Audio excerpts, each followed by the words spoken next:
Okay, we've now started recording. Let's start with the right down. Okay, well, good evening, everyone. Good afternoon, good morning, wherever you might be. And I hope you're all having a good summer. On behalf of myself, Lawrence, and our little band of volunteers here at Harif, Michelle, Ralph, Sandra, and Kim, I'd like to welcome you to yet another lockdown lecture with Harif, the UK Association of Jews from the Middle East and North Africa. And we aim to educate about the history and heritage of Jews from that region. We are being live streamed at the moment to Facebook. This lecture will actually be videoed and you can access it, a recording on the Harif website, which is harif.org. And you can catch up on all our with all our past lectures there. If you have a question, please do pop it at the in the chat function at the bottom of your screen, and those on Facebook will be able to ask questions as well. So thank you very much for joining me tonight when I will be asking the question: the colonial era in the Middle East and North Africa, was it a golden age? So first, let me be clear. I'm not talking about Roman or Greek colonialism or the Crusaders or even Muslim colonialism. I intend to talk about modern European colonialism. It was a relatively short era in the Middle East and North Africa, and it can be traced back to Napoleon's invasion of Egypt in 1798. It picked up steam during the 19th century and lasted until about 1950. I will now share my screen.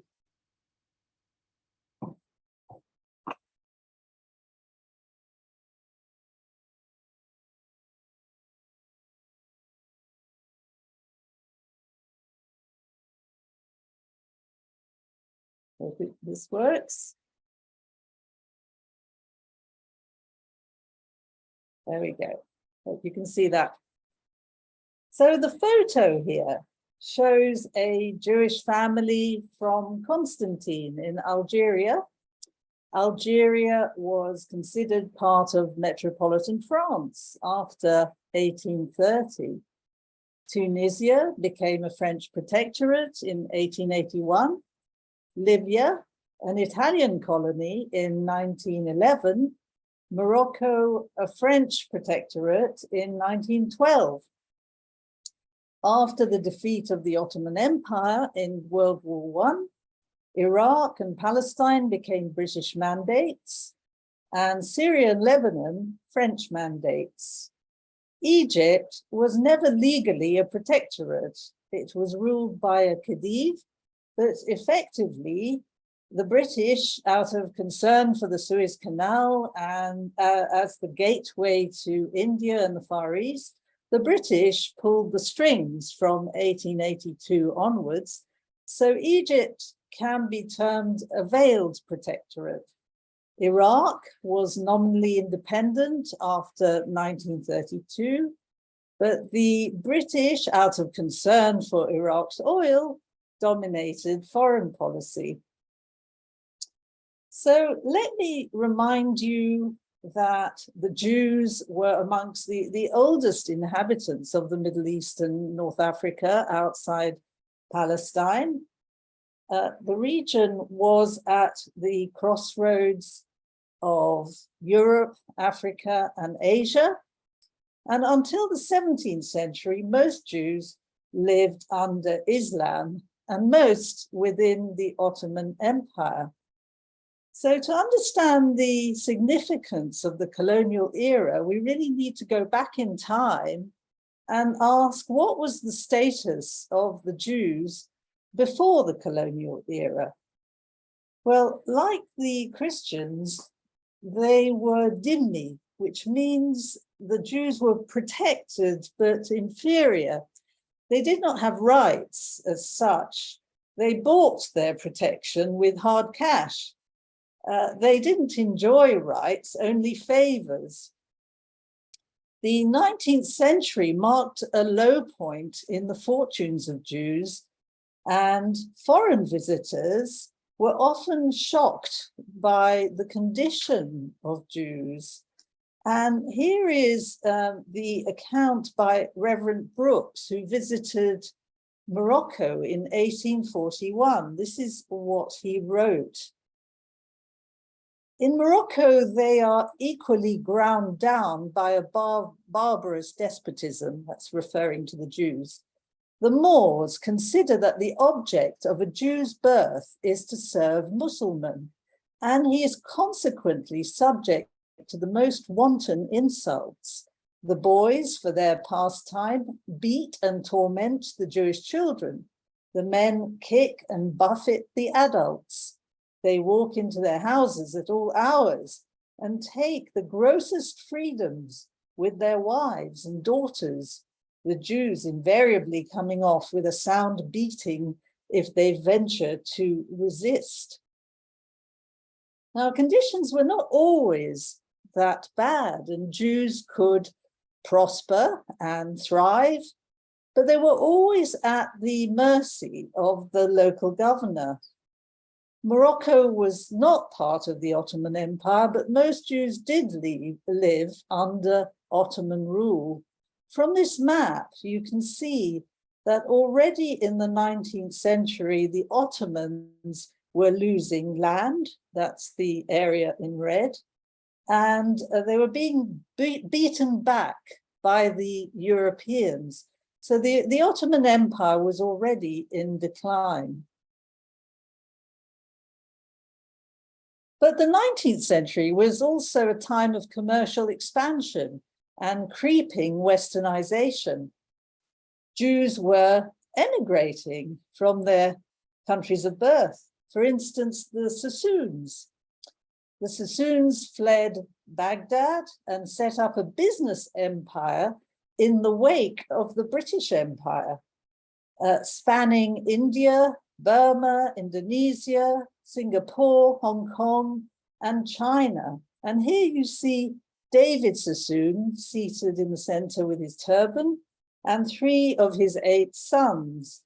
And you will observe that 2 of these sons are wearing traditional dress, and the 3rd son is wearing Western dress. He's wearing a suit, and that already shows the increasing influence of the West. Now, Baghdadi Jews were not the only people leaving their countries of birth. Syrian Jews were leaving for Manchester and Brooklyn. Turkish Jews left for South America. Yemenites went to Ethiopia, Aden, and India. And Moroccan Jews left for South America. The motives were manifold. It was to escape persecution, the dhimmi rules, and later on conscription, or to seek economic opportunities. Already the European powers had wrung one concession from the Ottoman Empire, the capitulations. Now, the capitulations allowed traders to be exempt from local prosecution, local taxation, local conscription, and the searching of their homes. A minority of Jews acquired European passports without ever having visited the country concerned or even spoken the language.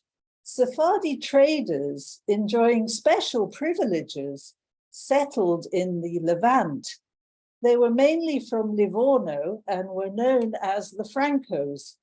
Livorno Jews also moved to Tunisia and were known as Grana. At first,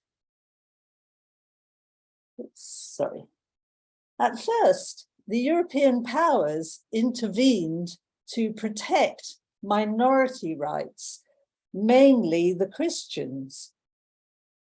In North Africa, Western powers were fighting to gain footholds along the coast. Moroccan ports came under Spanish control. The British and the French vied for influence in Mogador, the largest port in Morocco. Here, Jews could become protégés of foreign governments. The British in particular had great influence. One visitor asked whether it was ruled by the Sultan or by Queen Victoria. The answer came back, both. Merchants strutted around wearing top hats and looking like real English gentlemen in their Manchester suits. And here you see a picture to illustrate this. But the 19th century was also a time when European anti-Semitism began to penetrate the Middle East, and it was spread by local Christians. The Damascus blood libel of 1840 was a watershed event. A priest called Father Tommaso disappeared, and the anti-Semitic French consul in Damascus alleged that the priest had been killed so that Jews could use his blood to make matzah. Jewish notables were rounded up, arrested and tortured, and 63 children held so that they would confess where Tommaso's blood was stored. News reached Sir Moses Montefiore and Adolphe Crémieux, who was a prominent French lawyer and politician, and they both set off to demand the release of the prisoners. They then journeyed to see the Sultan in Constantinople to demand that he declare blood libels untrue and prohibit trials on the basis of such accusations.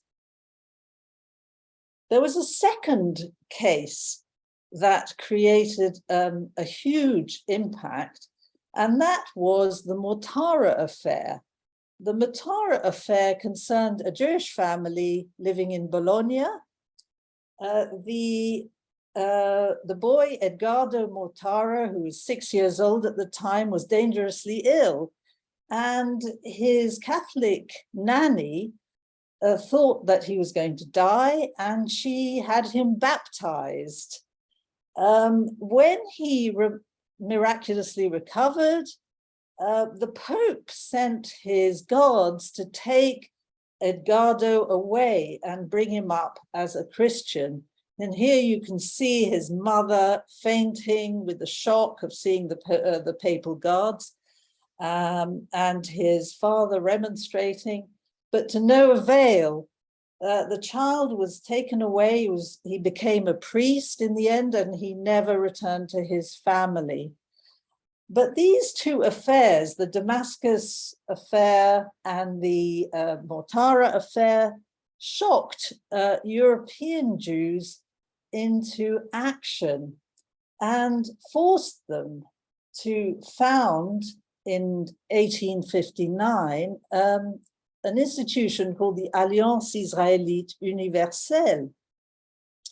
And the Alliance was founded by 17 bourgeois French Jews, mostly from Alsace, but some of Sephardi background.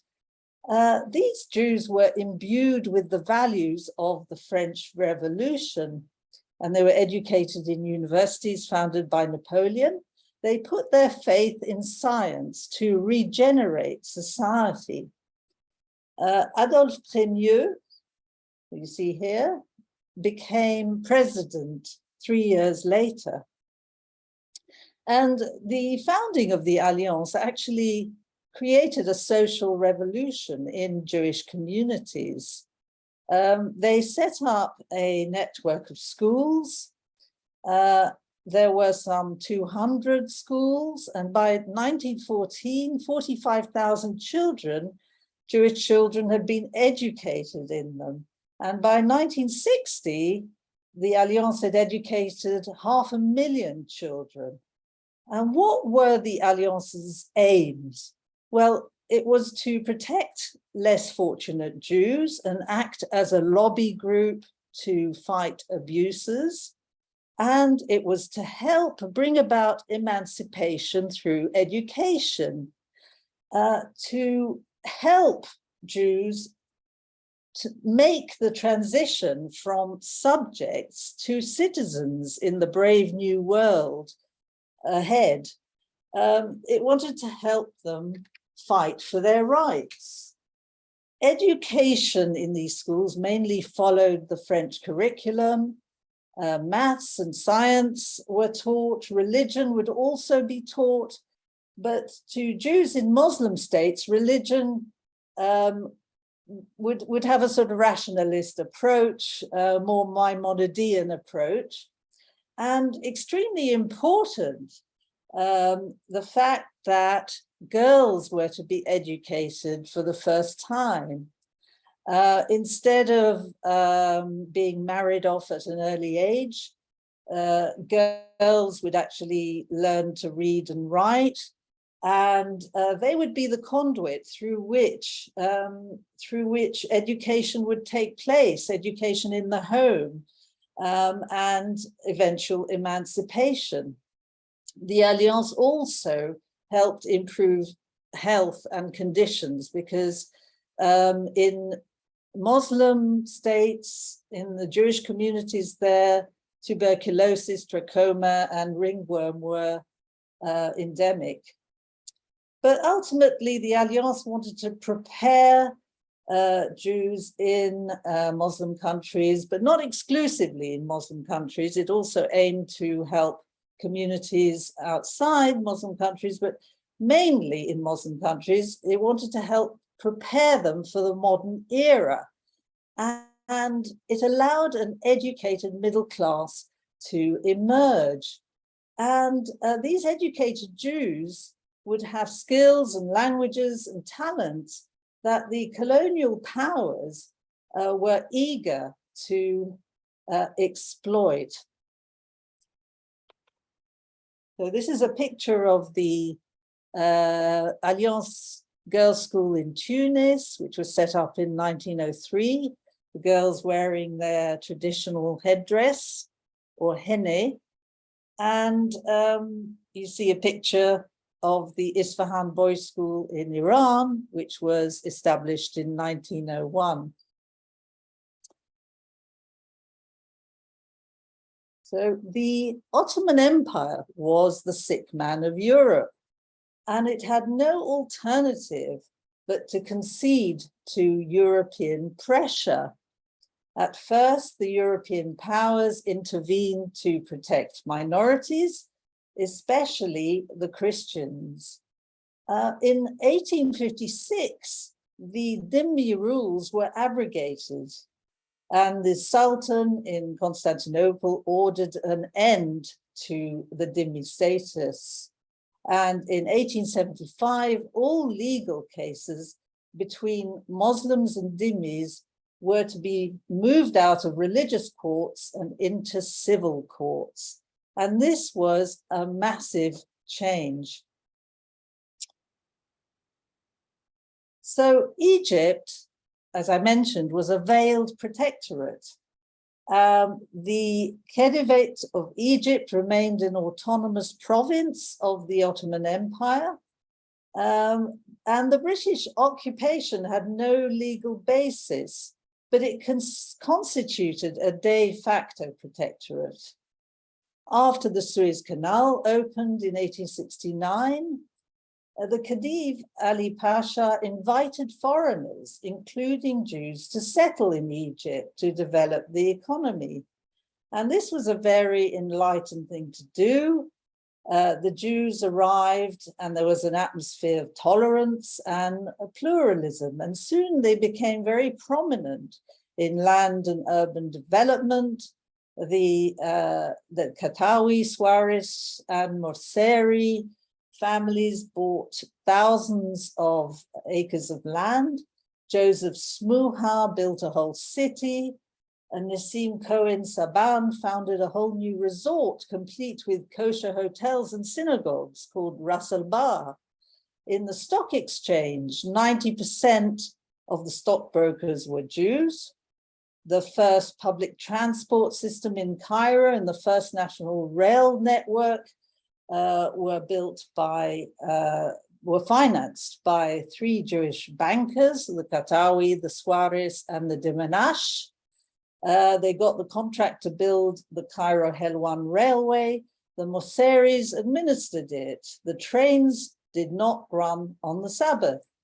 Katawi founded the National Bank of Egypt, and there were other banks founded by Jews. The largest sugar company, the Egyptian Petroleum Company, the Salt and Soda Company, cigarette factories, chocolate, candles, copperworks, the greatest producer of plastics and electrical equipment for the Middle East, even paper and speedboats, all Jewish enterprises. And of course, Jews were prominent in the cotton business, which was the mainstay of Egypt. They were prominent in planting it, marketing it, processing it, and exporting it. And a member of the Katawi family created the longest cotton thread in the world. I will come back to this gentleman here in a minute. But first, I want to talk about how Jews dominated the retail trade.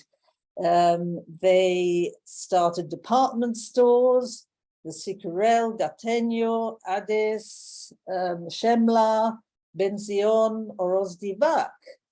And Oroz Dibak, which you see here, this is the Cairo branch, was represented in Istanbul, in Beirut, and Tunis, and Baghdad.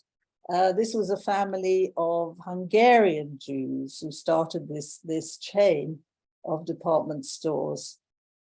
Later, these department stores were seized by the Egyptian government. Now, the gentleman on the left is Salvatore Sikurel, and together with his brothers, he ran the Sikurel department store. He was quite a character. He was a Sephardi Jew who was a leader of the Cairo Jewish community in the first half of the 20th century. Educated in Switzerland, he became Egyptian national épée fencing champion in 1828 and Egypt's fencing team at the Amsterdam Olympics.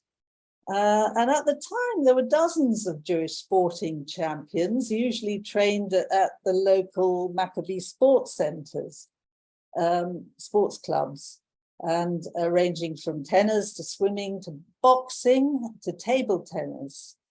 Sikurel was also an elite golfer in Egypt, and his department store was a favorite shopping destination for the Egyptian royal family. And Sikurel was on very good terms with the royals, a fact which actually probably protected him because after 1948 and the war with Israel, his store was not placed under government administration, as was done with most Jewish businesses. And it was only until 1956 that the store was placed under government control. Sikurel was forced to sell his interest and he emigrated to France in 1957. This was a time in the early 20th century that Jews entered politics. They had sat in the Ottoman Parliament in the early years of the 20th century, but now Jews could achieve a high rank in the government, and 2 Jews, in fact, achieved sat in the cabinet. Joseph Aslan Katawi was a minister of finance in Egypt, and Sasson Heskel was the finance minister in Iraq. And Sasson was appointed minister of finance in 5 successive governments in the 1920s. He was a very capable man, and he's best known for actually tying Iraq's oil revenues to the gold standard, which was in fact a stroke of genius. And Katawi Pasha, as he was known, was a very prominent industrialist and a politician, a senator in Egypt. So I want to go back to this gentleman here, which Yaqub Sanua. He was a writer, a playwright, a satirist, and a poet, and he founded the modern Egyptian theatre. He actually wrote 32 plays in colloquial Arabic. And there were other prominent writers and directors in the arts in Egypt. One was Daoud Hosni, who was also Jewish and composed the first operetta in the Arabic language. And Togo Mizrahi was a famous film director, and he was Jewish. Now, this was a time when Jewish culture actually blossomed. We see an interesting phenomenon where Jews became the vector of modernity and began introducing European culture into Arab countries. At first, works of literature such as Robinson Crusoe or The Count of Monte Cristo were actually translated into Judeo-Arabic. Funnily enough, Tunisia produced the most publications, about 120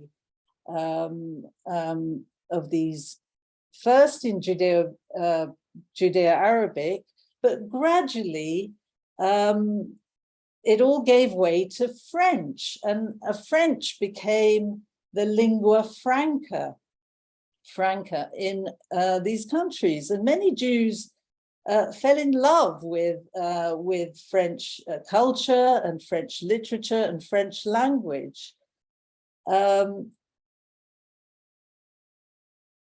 This was also an age when Jews, a middle class emerged, and it's an era in which Jews look back with nostalgia. A lot of Jews do. The middle classes had servants, they had nice houses, they joined sporting clubs, some mingled with the local aristocracy, women played bridge and made shopping trips to Paris, families holidayed in Europe. And this is actually my grandmother on her return from a shopping trip to Paris. And there was often a cosmopolitan atmosphere in which Jews were very much at home. For instance, in Egypt, Jews rubbed shoulders with other minorities, Armenians, Greeks, Italians, and spoke several languages, often all at once. But one can imagine that there was a certain amount of resentment and even envy amongst the Arab majority, who were lagging behind in education by at least a generation. And I will now read you a short passage from a book that was written by an Arab called Amin al-Muwayyaz. It's called Baghdad as I Know It, and he wrote it in 1930, and it gives a fascinating insight through the eyes of a Muslim into how Iraqi Jews were at the forefront of modernizing the country. The Iraqi Jews are ate the most expensive and rare fruits and vegetables. As soon as the fruit is available in the market, the Iraqi Jew would buy it, no matter how expensive. The majority of the Jews wear the best quality clothes, sewn by the superior Baghdad tailors. The Jewish man will frequent the best snack bars and cafes in Baghdad. They own the best clubs in Baghdad. They are exclusively Jewish and no one else is allowed to join. They also have the schools with the highest standards, both primary and secondary, the Alliance, Shamash, and Frank Eni schools, so that sending their kids to finish their higher education in the American or European universities can be achieved easily with no problem, conditions, or limitations. And if, for example, an Iraqi Jew needs to defend himself in court, he can bring in the best lawyers from abroad. The Jews used the most luxurious and pedigree milking cows, handle the rarest of domestic birds, the parrots, canaries, and lovebirds. They were the first to import American cars into Iraq. For example, the Ford agents were Ibrahim and Shafiq Adis. Shafiq Adis sadly was hanged on trumped up spying charges in 1948. They will put up their summer tents on the riverside only in the best locations. The Jewish rabbi was the most skilled in circumcision, and many Muslim families resorted to using his skills to circumcise their boys. For foreign languages, the best teachers were Jewish.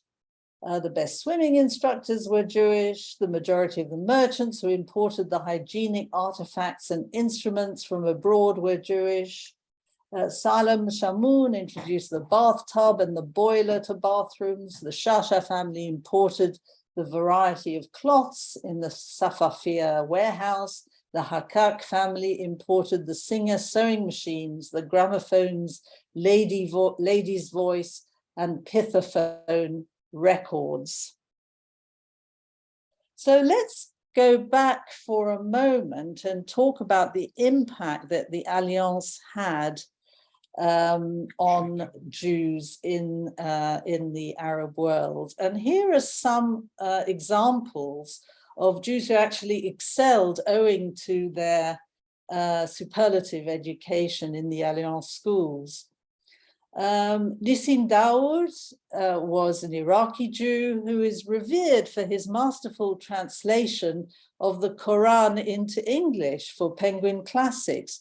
And that was never out of print since 1956. In fact, it went through 70 reprints. And he was recognized as the 20th century's most outstanding translator of Arabic to English, which is actually an amazing feat because translators are usually only recommended to translate into their mother tongue. And presumably Nissim Daoud's mother tongue was Arabic. And this gentleman here was also from Baghdad, Naim Katan. He was a writer, a literary critic, and a professor.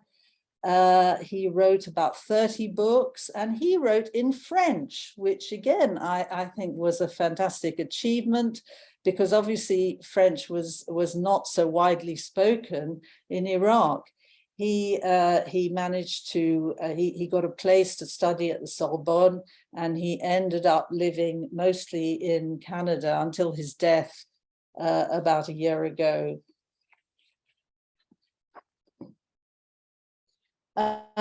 This gentleman here was also a product of the Alliance. Solomon Haim, he produced the first English-Persian dictionary, which is still in use today, although his name has been removed and royalties due to him stolen by the regime. But perhaps the most illustrious alumnus of the Alliance was this man here, Albert Memmi, Tunisian-born writer and philosopher. And he was born in a desperately poor Jewish quarter of Tunis, and is best known for his writings on colonization, decolonization, racism, and Zionism. during the first part of the 20th century, Jews had to serve in the armed forces. And Naji Dabbi, who was born in Iraq, had always wanted to be a pilot, and he came within a whisker of becoming head of Iraq's Air Force in the 1930s. And while living in Iraq, he became a close friend of King Ghazi, the son of King Faisal I, and his personal pilot. And the Iraqi Minister of Interior apparently only flew in a plane if Naji was the pilot. He was offered the top job after a purge of the Iraqi military following a period of instability. That's to head the Iraqi Air Force. Naji turned down the job, and it was just as well because Iraq came under increasing Nazi influence in the 1930s. The Iraqi army and defense minister became very anti-Semitic. And had he taken the top job, he would have ended up fighting alongside pro-Nazis against the British. He actually left for England, and during the war, he trained young pilots. He actually went on 2 bombing missions into Germany, and he ended his days in England. This man here was also extremely remarkable. He actually introduced film to Tunisia. Albert Samama, also known as Chikli. He was a man of insatiable curiosity. He introduced the bicycle, the wireless telegraph, and the first X-ray machine to be installed in a Tunisian hospital. A keen photographer, he was instantly attracted to moving pictures, which the Lumiere brothers had invented in 1895. He ran film shows in a Tunis shop, and soon he was making films himself. And not content to film at ground level, he filmed from a hot air balloon, and he was among the first to film underwater sequences. He captured earthquakes on film and fishing expeditions and all sorts of things. This is his daughter, who actually starred in her father's feature films, and she, as well as being an actress, was a screenwriter. Now, the Jews were really the vector of modernity, and they helped introduce entertainment into the Arab world, and many cinemas were owned by Jews. For instance, this one here in Tunisia, this one, the Royal Cinema in Baghdad, the Al-Zahra Cinema in Baghdad, the Odeon Cinema in Tripoli, in Libya.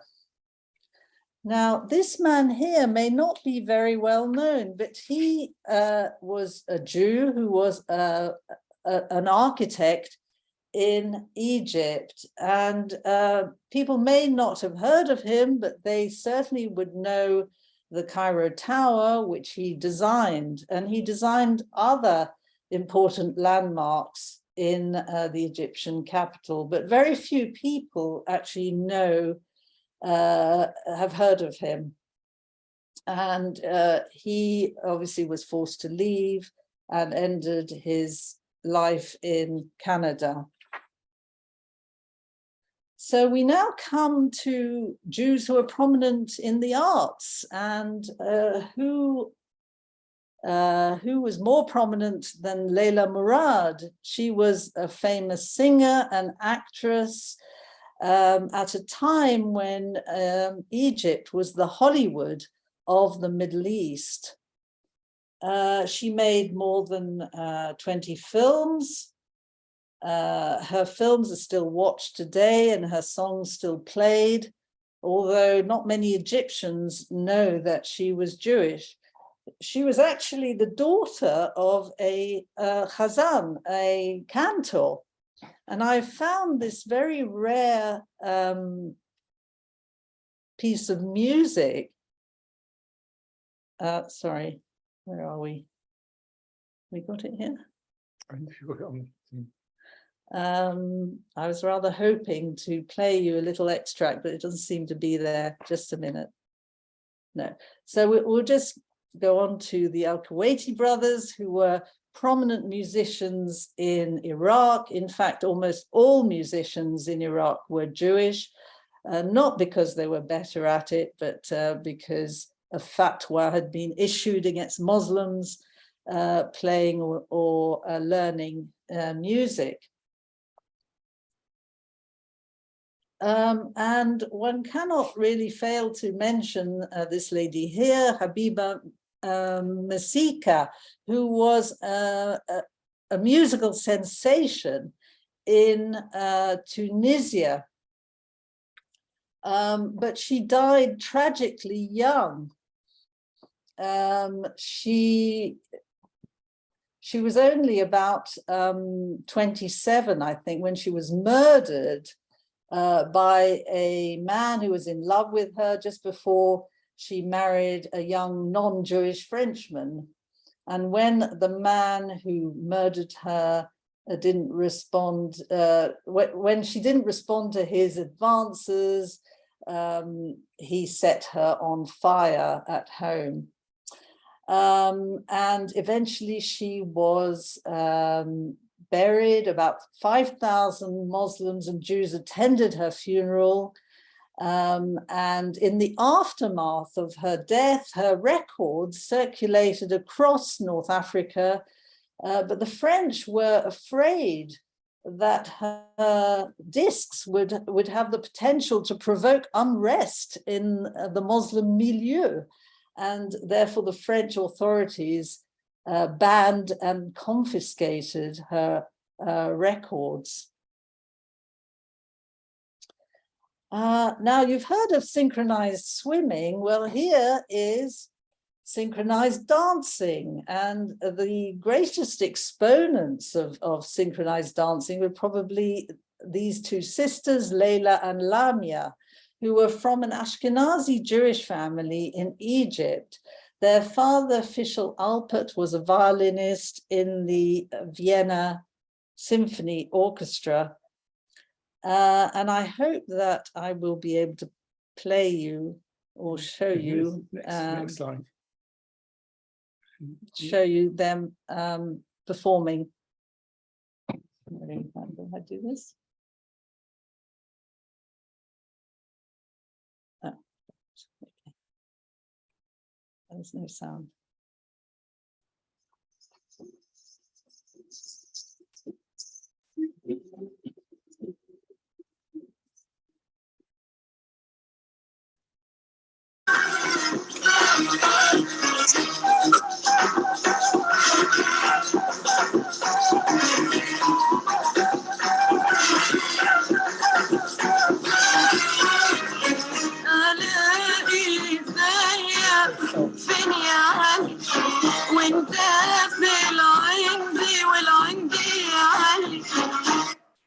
Right. So the Jamal sisters actually practiced for hours to make sure that they danced in absolute harmony with the dance and the music completely in sync. Whoops. But of course, the golden age soon came to an end with the rise of Arab nationalism and decolonization. And 850,000 Jewish refugees were forced to flee from Arab countries. And there was a great human cost of the uprooting, obviously. Many Jews, most Jews ended up in Israel and had to endure the tent camps or ma'abarot because Israel didn't have the resources to accommodate them. And of course, a lot of Jews who had established careers and businesses suffered a great deal from the uprooting. Interestingly enough, the Al-Kuwaiti brothers who relocated to Israel, I mean, they suffered from having lost their market because, you know, Israel just did not have the same interest in their music. And therefore, they were forced to open a kitchenware shop in the Hatikva market in Tel Aviv. And belatedly, the Tel Aviv municipality recognized their contribution by naming a street sign after them, a street after them. And another example of an artist who had a brilliant career in an Arab country, in this case Morocco, was Zohra Al-Fassia, who was the first female recording artist in Morocco. And she arrived in Israel in 1962. She said, when I made Aliyah to Israel, they gave me a horrible apartment. I suffered from loneliness. No one visited me. Do you know why I cried? I wasn't afraid of death. I knew one day I would die, but I was afraid that after my death, no one would remember who Zohra Al-Fassia was. And I would just like to read you a short poem by Erez Biton, who is an Algerian-born poet in Israel, which really captures the poignancy of what Zohra went through. It is said that when she sang, soldiers drew knives to push through the crowds and touch the hem of her dress, kiss her fingertips, express their thanks with a real coin. Zohra El-Fassia. These days she can be found in Ashkelon in the poor section of Atikot C, near the welfare office. The odor of leftover sardine tins on a wobbly three-legged table, splendid kingly rugs stacked on a Jewish agency bed, and she clad in a fading housecoat, lingers for hours before the mirror, wearing cheap makeup. And when she says, Muhammad V, apple of our eyes, it takes a moment before you understand. Zohra El-Fassia had a husky voice, a pure heart, and eyes awash with love. Zohra El-Fassia. So, was the colonial era, was it a golden age? Well, I would say it was a sort of mixed blessing. On the one hand, the colonial era liberated the Jews from the dhimmi status, and it brought them greater security and rights. And this was a fantastic change in the Jewish status, and it actually created a social revolution. But it created resentment from the Muslims who were left far behind. And the Jews resented the fact that the Jews had thrown off the Muslims resented the fact that the Jews had inverted the social order. And they were getting all the best jobs and leaving the Muslims far behind. Also, it has to be said that the Jews did not fit in with the colonialists either. Jews defined themselves by aspiration, while the colonialists defined them by occupation, and really were only interested in what they could get out of them, you know, exploit their skills and talents. Also, I'd say that the colonialists were quite good at stirring up trouble between different groups, and certainly stirred up strife between Jews and Arabs, especially in Palestine, divide and conquer. and all that. They also did not always show up when Jews were in trouble, when they were targeted by riots or violence. Jews in Algeria had French citizenship, but this did not protect them against virulent anti-Semitism. And in North Africa, this came particularly from the white settlers. And of course, the greatest betrayal of all was what happened when the Vichy pro-Nazi regime was in power during World War II and put in place the Statut des Juifs, which stripped the Jews of their rights in preparation, really, for the final solution.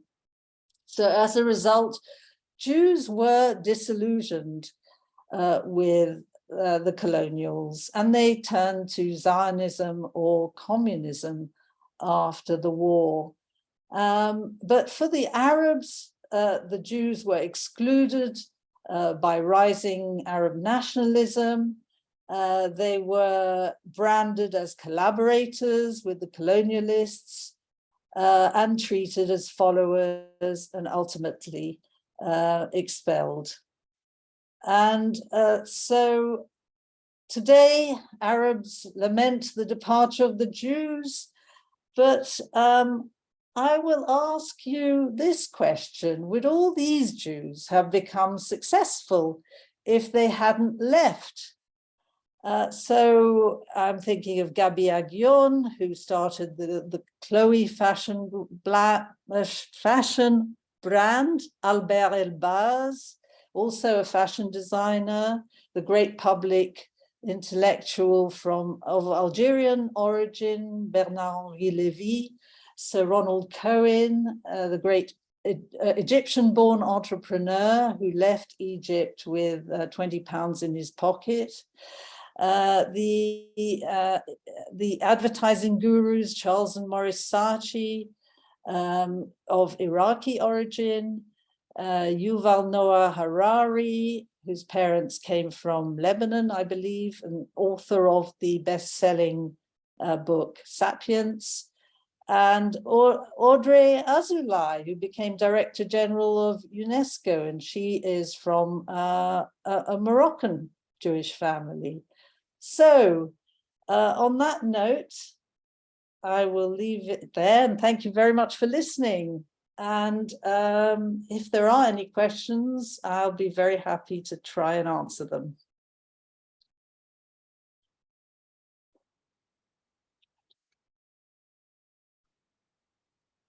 You stop the screen share, but I can stop it for you. Okay. Okay. Oh, there's quite a few questions here. Most observations. Mostly observation. Yes. El Nora Lila. I was trying to find my rare recording of El Nora Lila. I'm sorry that it wasn't on my PowerPoint. That was recorded by Leila Murad. And in Casablanca, Ariel says there were big department stores like Galerie Lafayette, like in Paris, which belonged to a Jewish family. Yeah, that's correct. Sabah sang in Iraq when she was 17 years old. Thank you for that, Lisette. The Israelis considered the Kuwaiti brothers sang songs in the language of the enemy. Yes, but that wasn't always true of all the musicians who left Arab countries, and there was the Arabic orchestra, Israel's Arabic orchestra that played every week on television, and the Kuwaitis did not actually play for them. And Lisette asks, did any of the killed Jewish singers survive, or were they all destroyed? No, they did survive. I think they did survive. And who killed the Jewish singer? Well, actually, it was a Jewish man who was in love with Habiba Masika and killed her. before she married the non-Jew.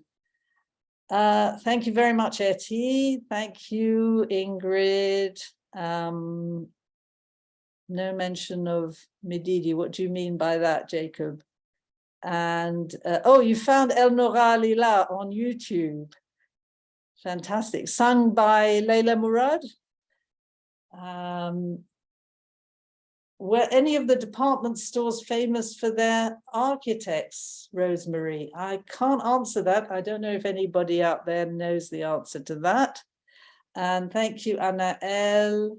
And yes, of course, Jacques Derrida was a very famous Algerian-born Jew, very famous philosopher. I couldn't put everybody in at the end. There was no mention of medicine or sciences. Yeah, there were Nobel Prize winners I could have included. Certainly, I apologize, I just could not cover everybody. Thank you, Liz, and thank you, Viv, and that's great. I'm sorry I took quite a long time over it, but I'm glad you enjoyed it. I think, are there any other questions? And maybe we can go over to Etty and she can play the clip. Lawrence? I'm trying to see if I can find it. He's trying to find it himself. They want me to unmute Etty. Yeah, Etty, if you've got it there.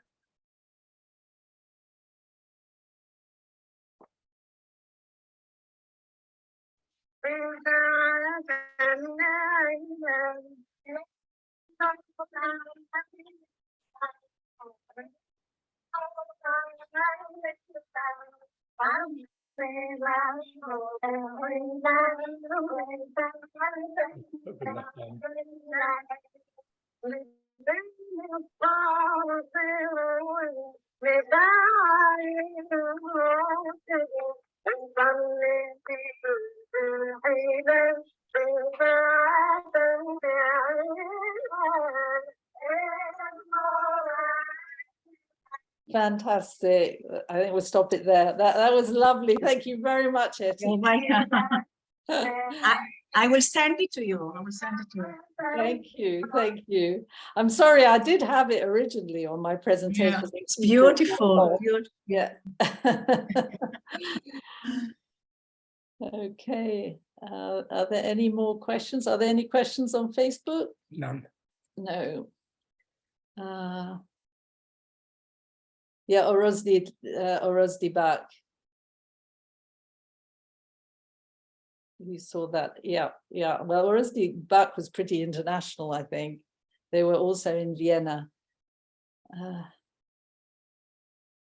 Okay.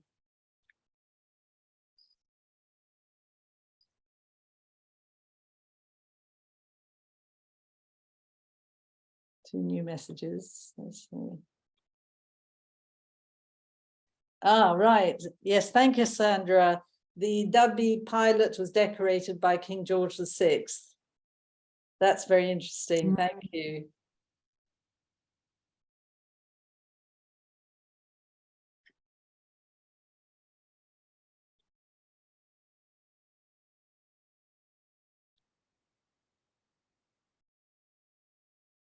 Yeah, I agree with you, Samish. I think it was a golden age for the few elite merchant Jewish families, but the great mass of the rural Jewish population, it was probably not so golden. And you can't really generalize. I do agree with you there.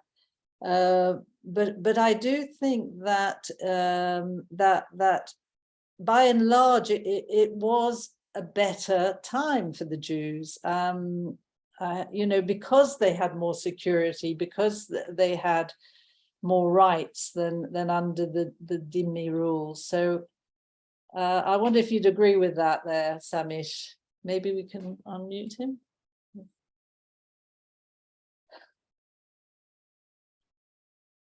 Samish? He's just trying to find you.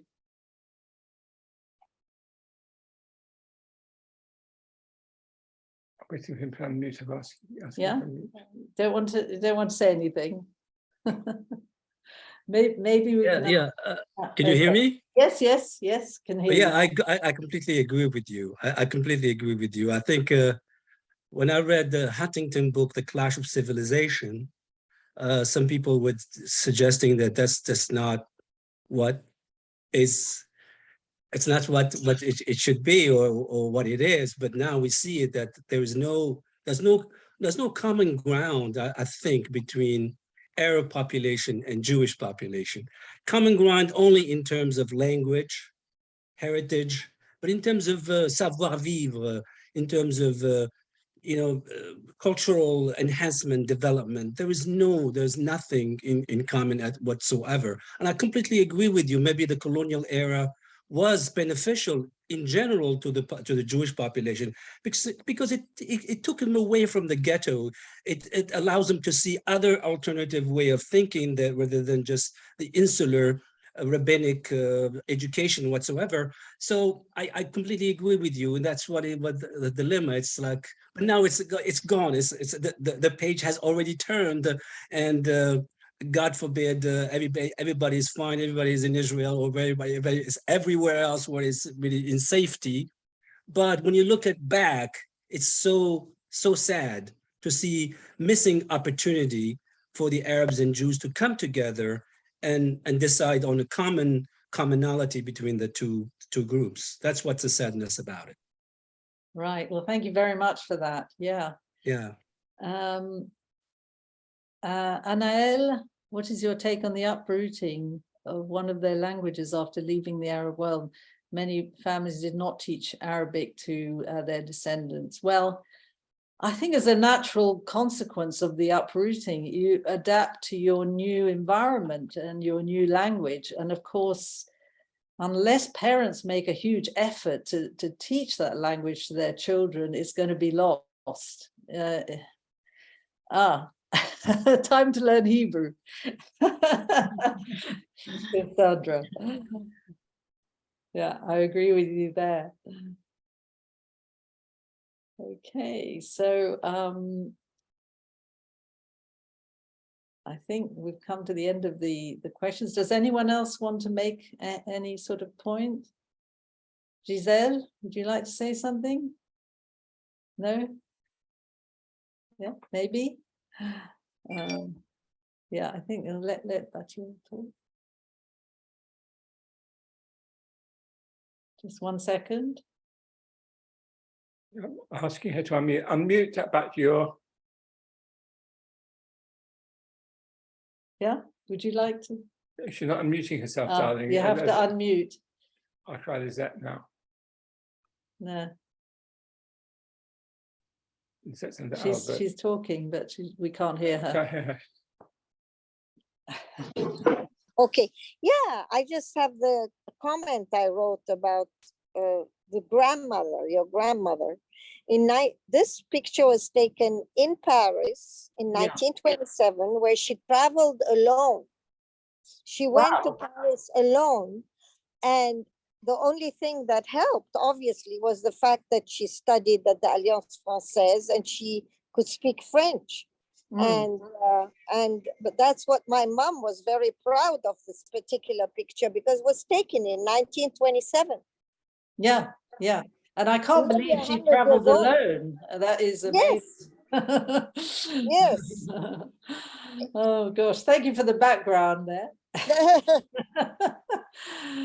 Shall we have one last go at asking Giselle to speak? Or no? Yeah, I think you have to unmute yourself. Yeah, you have to unmute yourself. Thank you very much, Carol, and thank you, Vera.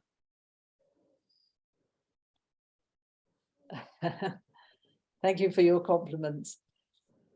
Okay, so I think that's about it for tonight, unless anyone else has any more comments. I'd like to draw your attention to our next lockdown lecture, which actually fits in very nicely with this presentation, and that is going to be about the Jews of Algeria.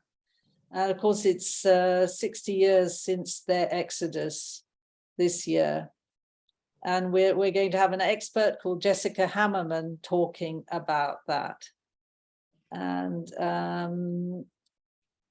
then we'll be able to discuss in great detail, I think, the effect of the Premier Decree and things like that. So, hello? Yes, thank you, Lyn. That was fascinating as always. Oh, thank you very much. I enjoyed doing it. actually. Amazing. Thank you. Yeah, everyone should now be able to unmute themselves. Yeah, as is our custom, you are Yeah. now all Thank you, unmuted. Lyn. It's a free for all. All הכבוד. All Uh, הכבוד, הכבוד, Lyn. thank you. Appreciate your efforts. Thank you, Lyn. Great, thank you. תודה רבה. Lyn, this was Bye. your best. Lyn, it was your best. Oh, thank you. Best. Obviously, put a lot of work. You only forgot Salima Pasha. Oh, gosh, I forgot Jacques Derrida. I forgot Next talk again, 6th of September. Salima Pasha. Like Yeah. Salima Pasha. I couldn't mention them all, unfortunately. Lyn, can you hear me? Boris is here. Lyn? Hello, hi. Hi, Lyn. Hi. I kept asking my question, but you seem not to see. It seems you cannot see it. So my question is, this revival, this Renaissance, was specific only to Jewish minority or other people, Greeks, Armenians? Yes, I would say that the Christians also benefited. In fact, they were the primary beneficiaries because the European powers were more interested in their rights than in Jewish rights. So I would say that they benefited. And certainly the Greeks, for instance, there was a very large Jewish community, Greek community in Egypt, and they were very influential, and certainly I think it was a golden age for them. But they too had to leave.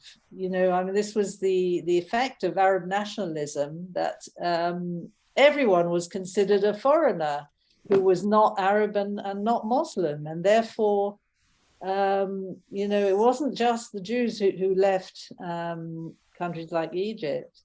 It was, you know, Greeks who actually could have been there for generations, even centuries, maybe since, you know, since Alexandria was founded. You don't know. So yeah, I'd say the Christians did benefit, and I think everybody benefited from that cosmopolitan era where everyone seemed to get on with each other. You know, it was something that that people always look back on with nostalgia. Oui. Bonsoir, Lyn. Bonsoir, c'est Ariel. Oui, c'est Ariel. In 1789, you are from a family from Tétouan. He was born in Gibraltar, Rabbi Yehuda Bibas. Yeah. And in the same family, you have the son of the rabbi that in 1862 was the first director of Alliance Israélite Universelle. And all this, l'entrée dans la mode, in North Africa, you have Moderna, more than Ascala like in Europe. And they were using education, and I see in the 50s, 60s, what also happened before, that the entrance in the European education broke the, how you call it, the cable, you know, that was catching the Jews. And it was a talich, it was something, un processus de libération. So the community use this, perhaps they suffer from the Muslim or from anti-Semitism in North Africa, from the French, anti-Semitism and racism also. But they use this to get out, if I can say, because no one wanted to stay in North Africa and go back to what happened before. And from Gibraltar, it was this Rabbi Yehuda Bibas who go to see Rabbi Yehuda Al-Kalai in And he was Eastern one of Europe, and the- from there he met also the great father of Theodor Herzl, and you know, the process is process. So people have a good remember, other less. But what is happened because somebody asked about the loss of the languages of the Greek parents. Today they are in Israel, also in France and other places. They are teaching Yiddish. They are teaching Jewish Yemenite. They are teaching also Jewish Arabic from Morocco. They Jewish Berber. There is something today through the music that they use today. About 30-year-old, something like this. It's like something began to go back to the to how you call it la Masoratiyut tradition. Tradition. Yeah, For yeah. the last There's a revival, as you say. Yeah, yeah, yeah. A That's language, a revival of tradition. Yeah. the Machon Ben Tzvi, Institute Ben Tzvi, that's few months, that's each time, each 2 weeks, something like this, you have a colloque, you know, for an hour and a half, people are speaking about tradition. What's a tradition? Like is we are going back to the Torah of Moses, if I can say, and not what we have in the yeshiva. The Talmud will never take the place of the Torah of Moshe, if I can say. No. Yes, thank you very much. Merci beaucoup pour la soirée. Non, merci. Les gars, je sais Merci pas, à vous. vous connaissez ce livre? Lequel? Ça s'appelle Recording History.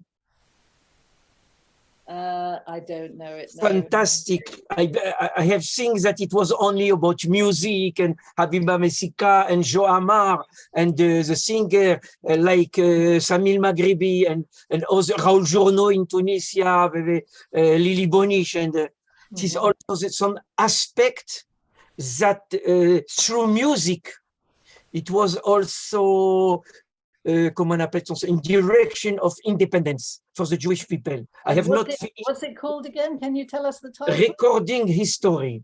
And the author? And the author is Christopher Silver. Ah, yes, Chris Silver. I actually Chris Silver, yes. I at the beginning, I know a lot of books I have read, but when he began to analyze the tendency for independence in the Jews through music and through, that's something I just discovered now. It's fantastic. Ça vient s'ajouter à tout ce que vous avez dit. Yeah, thank you, Ariel. Actually, I did ask Chris Silver to give us a lockdown lecture, but apparently he has small children and he just couldn't manage it. It's something, and today a lot of books about the subject, Monsieur Bensoussan, Monsieur Lippmann, all this, something is going out from the air. Je ne sais pas comment dire ça. Il y a des choses qui réapparaissent, qui come back. It's like a comeback today through the youth. The youth is bringing this back, and fantastic. And this is from Baghdad to Casablanca. Yes, it is something.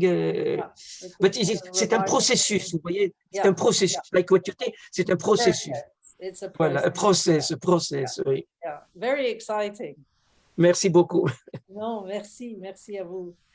Okay, does anyone else want to say anything? No? Well, it's been a great pleasure, and I'm amazed that so many of you have spared the time to come and join us tonight, you know, rather than enjoying your holiday. So thank you very much indeed for coming, and I really hope to see you all at the next lecture, which is on the 6th of September. It'll be extremely interesting about the Jews of Algeria, and definitely hope to see you there, Ariel, and you, Samish. Merci beaucoup. Vous savez, on a eu au Maroc un prix Nobel de physique. Je sais. Voilà. Et alors, Cohen-Tanouji. Et oui, il y a eu aussi un monsieur Haroche, comme ça. Il s'appelait. Alors, I couldn't include them all at the end, unfortunately, but there are a lot of very illustrious people who really made it. Oui, c'est fantastique. Merci beaucoup pour tout ce que vous ramassez. C'est un Thank you grand to the Zoom. plaisir. Okay, so I think we will say goodbye and au revoir. Au revoir, au revoir. להתראות. Salam. בקרוב. Oui. Okay, thanks a lot. See you Merci. soon. Thank you, Lynn. Thank Excellent you. lecture. Thank